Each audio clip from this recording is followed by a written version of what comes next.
सत Sri Akal friends, welcome to learn maths online YouTube channel.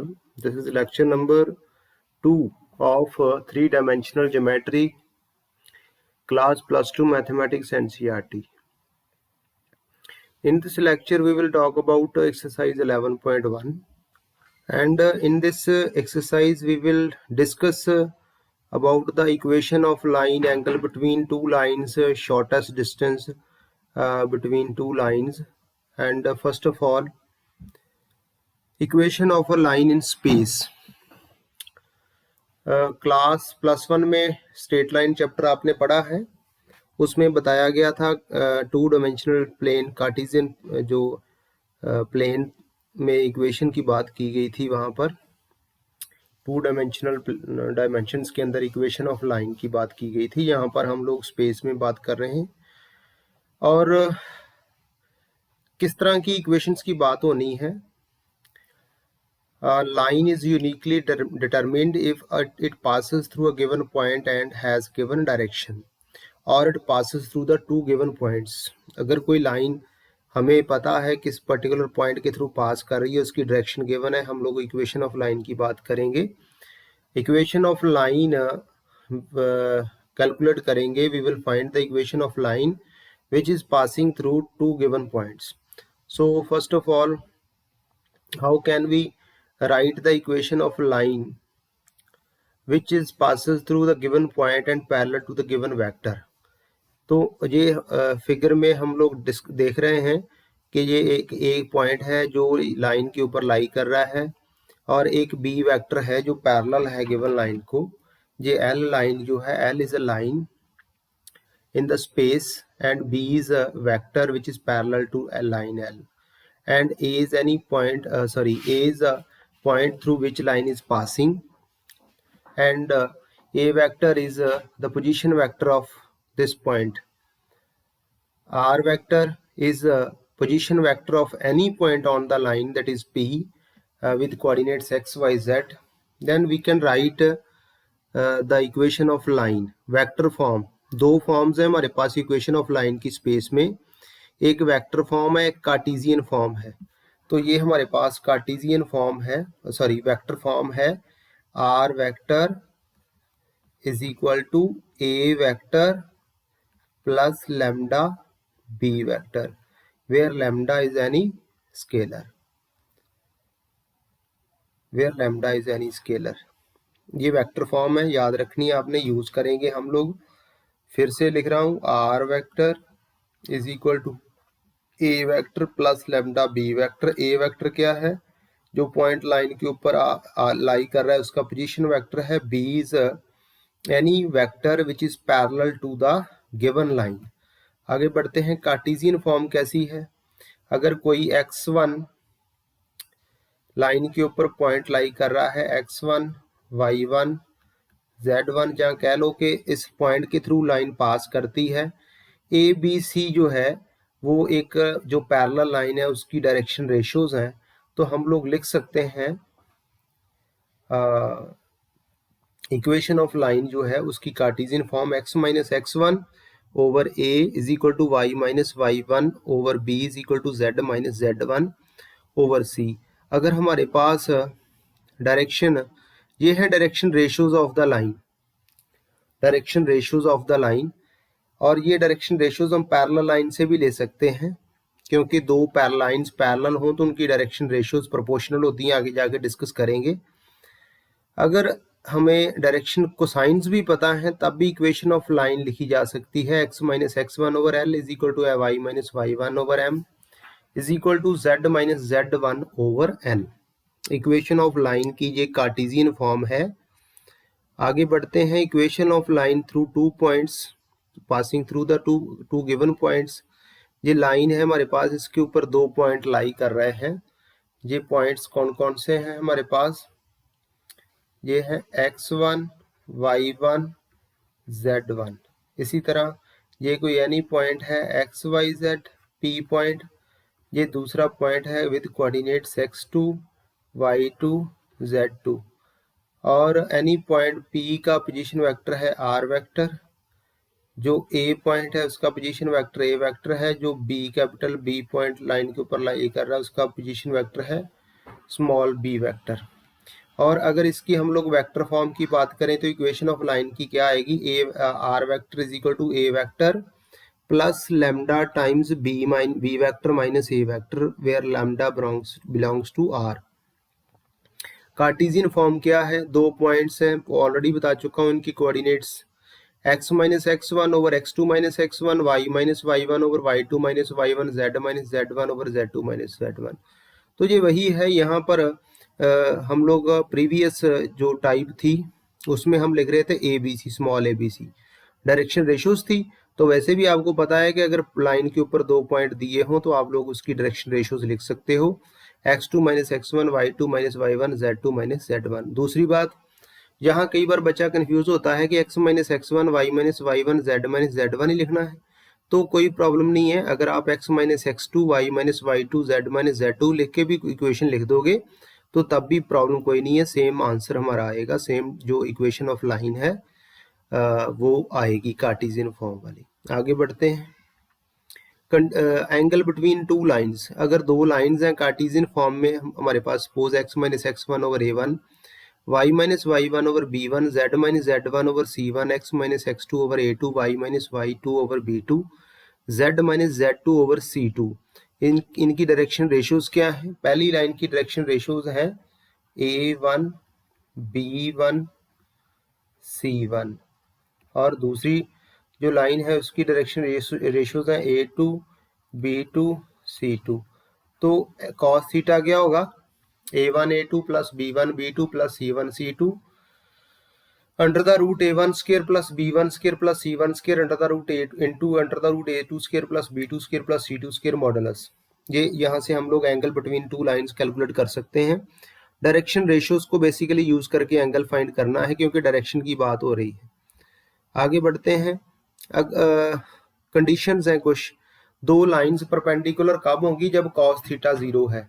तो cos theta अगर zero हो तो डिनोमिनेटर जीरो हो नहीं सकता, इट मींस न्यूमिनेटर जीरो होगा। तो न्यूमिनेटर कौन सा है यहाँ पर, A1 A2 plus B1 B2 plus C1 C2, ये कंडीशन आ गई है। दो लाइंस अगर कार्टेशियन फॉर्म में ऐसे दी हैं तो परपेंडिकुलर की कंडीशन क्या है, A1 A2 plus B1 B2 plus C1 C2 is equal to zero है। तो हम कह सकते हैं, कंक्लूड कर सकते हैं, टू लाइंस आर परपेंडिकुलर। अगर ये रिजल्ट वाइस वर्सा है, अगर A1 A2 plus B1 B2 plus C1 C2 zero है इज इक्वल टू जीरो है, then we can conclude that two lines are perpendicular. अगर परपेंडिकुलर है तो ये ट्रू है। पैरेलल के केस में क्या है, हम लोग प्रीवियस एक्सरसाइज में भी डिस्कस कर चुके हैं, वेक्टर्स चैप्टर में भी डिस्कस हो चुका है कि डायरेक्शन रेशियोज जो है वो प्रोपोर्शनल होती हैं दो पैरेलल लाइंस की। और ये परपेंडिकुलरिटी का जो कंडीशन है वो डायरेक्शन कोसाइंस के केस में भी ट्रू है। अगर दो लाइंस परपेंडिकुलर हैं तो उनकी डायरेक्शन रेशियोज के केस में L1 L2 plus M1 M2 plus N1 N2 भी जीरो होगा। और अगर वेक्टर फॉर्म में इक्वेशन ऑफ लाइंस दी हुई हैं, r vector is equal to A1 vector plus lambda B1 vector and r vector is equal to A2 vector plus mu B2 vector, ये दो इक्वेशंस दी हैं वेक्टर फॉर्म में, उस case में cos थीटा का फॉर्मूला होता है B1 vector dot B2 vector over magnitude of B1 into magnitude of B2 modulus. तो ये इस तरीके से भी एंगल बिटवीन टू लाइंस जो है वो कैलकुलेट किया जा सकता है। बेसिकली ये कंडीशन याद रखनी है जो परपेंडिकुलर और पैरेलल के केस में कंडीशन है डायरेक्शन रेशियो में। आगे बढ़ते हैं, ये हमारे पास डायरेक्शन कोसाइंस दी हुई है तीन जो लाइंस हैं और हमने ये शो करना है कि these three lines are mutually perpendicular. तो अभी अभी आपको बताया गया है कि अगर डायरेक्शन दो लाइंस परपेंडिकुलर हों तो उनकी डायरेक्शन कोसाइंस में क्या रिलेशन होता है, L1 L2 plus M1 M2 plus N1 N2 is equal to zero हमने शो करना है। तो ये सपोज हमारे पास पहली जो फर्स्ट टू लाइंस की डायरेक्शन कोसाइंस ले लेते हैं, उनमें L1 हम लोग इनको कह देते हैं ये L1 है, ये M1 है, ये N1 है, ये L2 है, ये M2 है, ये N2 है। तो वहां से L1 L2 plus M1 M2 plus N1 N2 जो है हमने चेक कर लिया है, जीरो आ गया है। It means these two lines are perpendicular to each other having direction cosines. हमने सेकेंडली ले लिया है फर्स्ट और सेकंड और थर्ड को, ये डायरेक्शन कोसाइंस हमने ली हैं। एक थर्ड और एक फर्स्ट जो केस दिया था हमें वो ले ली हुई है डायरेक्शन कोसाइंस हमने दो लाइंस की, फर्स्ट लाइन की थर्ड लाइन की। उस केस में भी उसी तरीके से हमने फॉर्मूला लगाया है और चेक किया, जीरो आ गया है, तो हम कह सकते हैं कि these two lines are also perpendicular. फिर हमने सेकंड और थर्ड जो डायरेक्शन कोसाइंस दो लाइंस की, सेकंड लाइन और थर्ड लाइन की दी थी, उन केस में भी प्रोडक्ट चेक किया है कॉरस्पॉन्डिंग डायरेक्शन कोसाइंस का, तो वो भी जीरो आ गया है। तो ये तीनों ही, this implies given three lines are mutually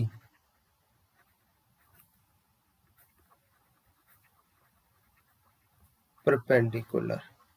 ये लाइंस जो है, ये लाइंस हमारी हमने शो करना था कि ये म्यूचुअली परपेंडिकुलर है कि नहीं है, तो ये म्यूचुअली परपेंडिकुलर है लाइंस। ओके, आगे बढ़ते हैं। नेक्स्ट क्वेश्चन है second number, show that the line through the point joining these two points is perpendicular to the line joining the given other two points 0 3 2 3 5 6। देखो, दो पॉइंट्स के through हम लोग डायरेक्शन रेशियोज कैलकुलेट कर सकते हैं। कोई लाइन जिसके ऊपर दो पॉइंट दिए हैं, तो ये दो पॉइंट्स हमने डायरेक्शन रेशियोज कैलकुलेट कर ली हैं, 2 5 -4, x2 - x1, y2 - y1, z2 - z1। इसी तरह डायरेक्शन रेशियोज दूसरे दो पॉइंट्स दिए थे उनके थ्रू जो लाइन पास करती है उसकी भी कैलकुलेट कर ली है। 0 3 direction ratios of a line which is passing through these two points, direction ratios of a line which passing through these two points 0 3 2 3 5 6, x2 - x1, y2 - y1, z2 - z1 के through हमारे पास direction ratios आ गई हैं 3 2 4। इनको A1 B1 C1 कह देते हैं, A2 B2 C2 कह देते हैं। अब चेक करते हैं, अभी भी डिस्कस किया था हमने परपेंडिकुलर का case. If A1 A2 plus B1 B2 plus C1 C2 0 आ गया तो हम लोग कह सकते हैं कि given two lines are perpendicular. तो ये आ गया है, हमने चेक किया है, 0 आ गया है। Line through these two points 1 -1 2 3 4 -2 is perpendicular to the line through 0 3 2 and 3 5 6। आगे बढ़ते हैं, पैरेलल की बात करनी है। अब उसी तरीके का क्वेश्चन है ये, हमारे पास चार पॉइंट दिए हैं, पहले दो के थ्रू वो कहता है जो लाइन पास करती है और वो पैरेलल है जो ये लास्ट दो पॉइंट्स के थ्रू लाइन पास करती है। हमने ए बी सी डी इनके नाम रख लिए हैं। Direction ratios of a b calculate कर ली हैं, direction ratios of c d भी कैलकुलेट कर ली हैं। ए बी की डायरेक्शन रेशियोज को A1 B1 C1 मान लिया है, direction ratios of c d को A2 B2 C2 मान लिया। अब इनकी प्रोपोर्शनलिटी चेक की है तो डायरेक्शन रेशियोज प्रोपोर्शनल हैं, हम कह सकते हैं AB is parallel to CD। आगे बढ़ते हैं, find the equation of a line which passes through the point and is parallel to the vector. अगर ये इसके थ्रू A के थ्रू पास करती है लाइन तो इसका पोजीशन वेक्टर क्या आ गया, A vector. Find the A vector, position vector of A is OA and that is I cap plus 2 J cap plus 3 K cap. B vector given है direction, इसके through जो line है जिसकी equation find करनी है इसके parallel है b vector के। तो हमारे पास बी वेक्टर भी आ गया, ए वेक्टर आ गया। इक्वेशन ऑफ लाइन क्या होती है, A vector plus lambda times B vector. तो हमने ए वेक्टर और बी वेक्टर की वैल्यू पुट कर दी है। I cap R vector is equal to I cap plus 2 J cap plus 3 K cap lambda plus lambda into 3 I cap plus 2 J cap minus 2 K cap. ये required जो है वो हमारे पास इक्वेशन ऑफ लाइन आ गई है। आगे बढ़ते हैं, नेक्स्ट क्वेश्चन नंबर 5 है, find the equation of line in vector and in Cartesian form that passes through the point with position vector 2i cap minus j cap plus 4k cap and it is in the direction I cap plus 2j cap minus k cap। Very simple, एक ए vector भी दिया है, b vector भी दिया है। Vector form क्या आ गई, A vector plus lambda B vector. और अब कार्टेशियन फॉर्म लिखनी है। कार्टेशियन फॉर्म में तो ध्यान में रखना है, ये क्वेश्चन एक नंबर में आ भी सकता है, वेक्टर दे के कार्टेशियन पूछ सकता है। ये x1 y1 z1 मिलने हैं हमें ए से, और जो बी वेक्टर है वहां से ए बी सी मिलने हैं। तो 2 दिया है तो इट मीन्स x1 की वैल्यू 2 है, x माइनस x1 आना है तो x minus 2, y minus Y one आना था, तो ऑलरेडी j नेगेटिव है j कैप, तो -1 आ गई y1 की वैल्यू। तो -1 means y plus 1, z minus 4, a b c की वैल्यू यहाँ से मिलेगी हमें बी वेक्टर से।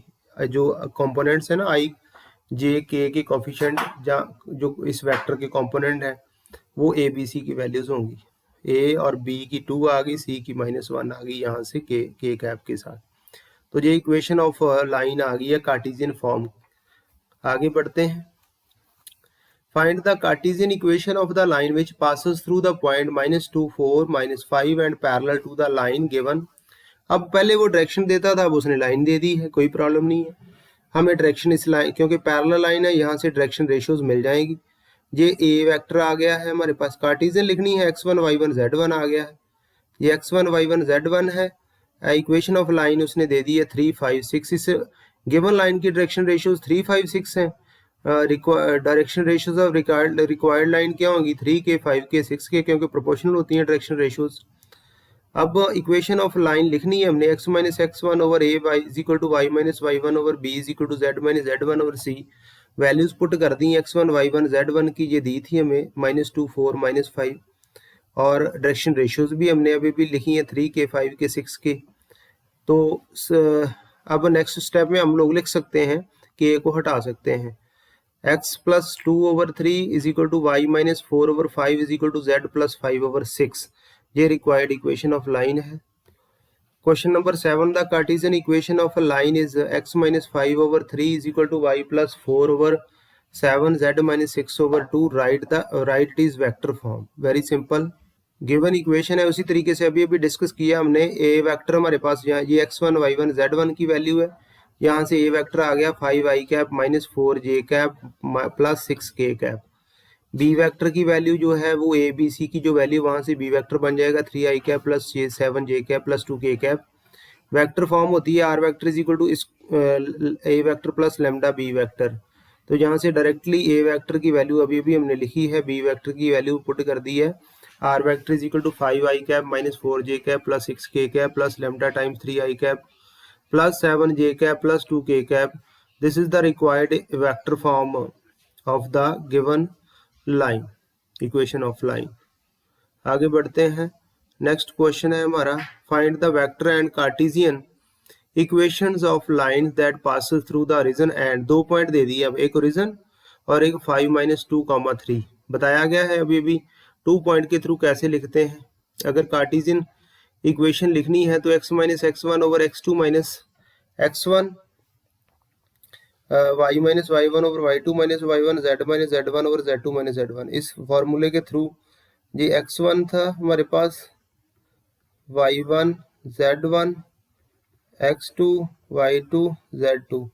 तो x over 5 is equal to y over minus 2 is equal to z over 3। अगर हमने वेक्टर फॉर्म लिखनी है तो पास किसके थ्रू कर रही है, दोनों के थ्रू लाइन। हमने एक जो वेक्टर है उसको a लेना है, तो 0 0 को a वेक्टर ले लेते हैं। बी वेक्टर कौन सा आएगा, 5 माइनस बी वेक्टर, एक को ए वेक्टर लेना है, दूसरे पॉइंट को B vector, 5 i cap minus 2 j cap plus 3 k cap. अगर हमने वेक्टर फॉर्म लिखनी है तो B minus A vector plus lambda time B minus A. तो ए वेक्टर तो 0 है, इसलिए 0 plus lambda 5 i cap minus 2 j cap plus 3 k cap ही बचेगा। ये हमारे पास रिक्वायर्ड वेक्टर फॉर्म भी आ गई। अगर आप वेक्टर फॉर्म लिखना चाहते हैं तब भी कोई प्रॉब्लम नहीं है, you can write easily. Yes, next question number 10, find the angle between the following pair of lines. ये 2 लाइंस दी हैं, बहुत सिंपल है। आपको बताया है कि वेक्टर फॉर्म अगर दी हो तो b1 वेक्टर ये है लेमडा के साथ है, जो b2 वेक्टर जो म्यू के साथ है। ये b1 वेक्टर b2 वेक्टर आगे हैं। फॉर्मूला आपको बताया था कि एंगल फाइंड करने का क्या है, cos theta is equal to b1 vector dot b2 vector magnitude of b1 vector into magnitude of b2 vector modulus. ये वैल्यूज पुट कर दी हमने। b1 dot b2 dot product 3 into 1 2 into 2 plus 2 into 2 plus 6 into 2 over under the root 3 square plus 2 square plus 6 square under the root 1 square plus 2 square plus 2 square. यहाँ से b vector b2 का magnitude. Simple calculation है। Just cos theta की value 19 over 21 और theta आ गया है cos inverse 19 over 21। आगे बढ़ते हैं। Find the angle between the following. मैंने एक कार्टेशियन फॉर्म वाला भी किया है ताकि कोई प्रॉब्लम ना आए। आप कंपेयर करके यहाँ से A1 B1 C1 कंपेयर करके A1 B1 C1 क्या आ रहे हैं 2 2 2 2 1, A2 B2 C2 क्या आ रहे हैं 4 1 8। और ये cos थीटा का फॉर्मूला है in case of Cartesian form. Modulus of A1 A2 plus B1 B2 plus C1 C2 under the root A1 over under the root A square A1 square plus B2 B1 square plus C1 square under the root into under the root A2 square plus B2 square plus C2 square modulus. और ये values put करके हमारे पास cos theta की value 2/3 and theta is cos inverse 2/3। बहुत simple question था। इसी तरह से ये बड़ा इंपॉर्टेंट है। Find the values of P so that the lines are cut at right angle. हाँ जी, तो यहाँ इंपॉर्टेंट ये है कि ये लाइंस स्टैंडर्ड फॉर्म में नहीं दी हुई, हमें सबसे पहले इनको स्टैंडर्ड फॉर्म में कन्वर्ट करना है। ये 1 माइनस एक्स है, हमारे पास स्टैंडर्ड फॉर्म है x minus x1 over a, तो इसको इसमें से माइनस कॉमन ले लिया है। दूसरी जगह हमारे पास 7y है जबकि standard form y minus y1 है। 7 कॉमन ले लिया यहाँ से कुछ कॉमन लेने की जरूरत नहीं है।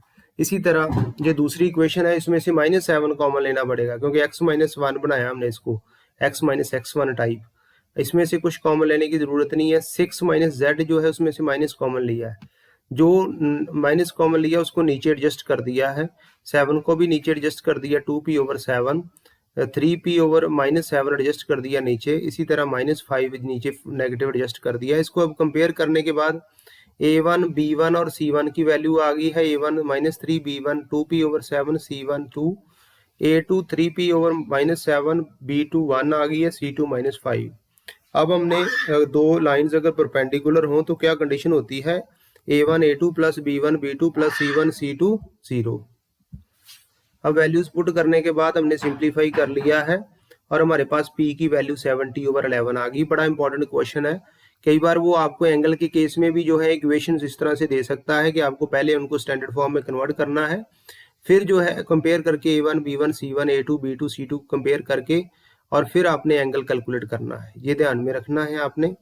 आगे बढ़ते हैं। एक और क्वेश्चन है हमारे पास, वो कहता है कि शो करो कि ये परपेंडिकुलर है। जिस स्टैंडर्ड फॉर्म में ही है इक्वेशंस, हमने सीधा ही A1 B1 C1 A2 B2 C2 यहाँ से निकाल लिए हैं। और परपेंडिकुलरिटी क्या कंडीशन है, A1 A2 plus B1 B2 plus C1 C2 की वैल्यू चेक करनी है। चेक किया है 0 आ गया है, इट मीन्स दीज टू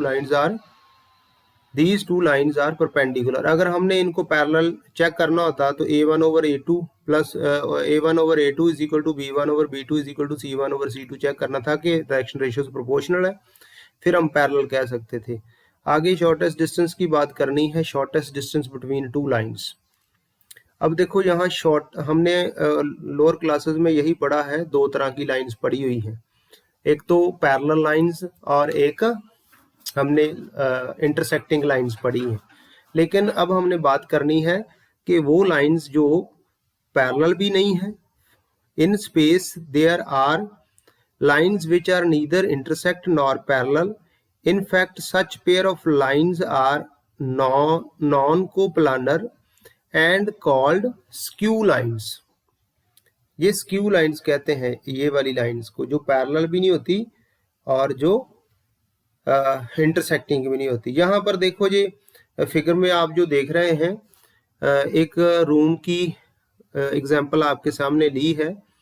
तो एक लाइन जो है वो एक कॉर्नर के थ्रू पास कर रही है और एक कॉर्नर के थ्रू यहाँ से मैं आपको बता भी देता हूँ पर्टिकुलरली कौन सी लाइन है। The E that goes diagonally across the ceiling and the line DB pass through one corner of the ceiling directly above A and goes diagonally down the wall। ये आप देख सकते हैं कि जो ये रूम के अंदर दो वॉल्स हैं उनके ऊपर ये लाइंस की बात की गई है, और ये दोनों लाइंस ना तो पैरेलल हैं और ना ही इंटरसेक्टिंग है, क्योंकि दोनों अलग अलग प्लेन्स के ऊपर हैं ये लाइंस।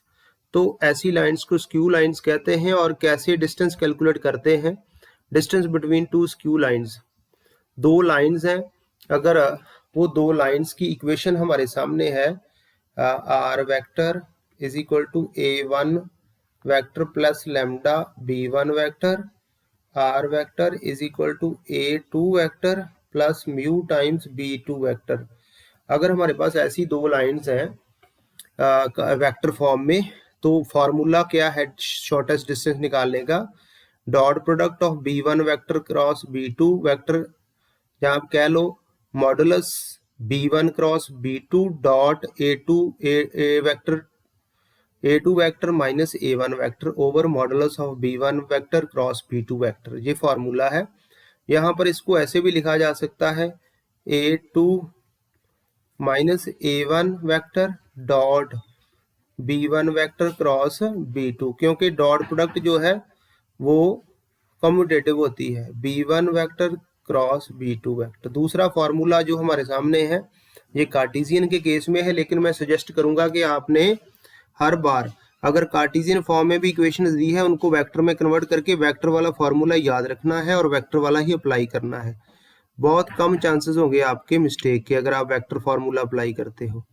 शॉर्ट ये बड़ा इंपॉर्टेंट है, यहाँ मिस्टेक करते हैं बच्चे, क्योंकि पैरेलल के केस में जो दो इक्वेशंस होती हैं हमारे सामने वो इस तरह की होती हैं, r vector is equal to a1 vector plus lambda times b vector, r vector is equal to a2 vector plus lambda times b vector mu times.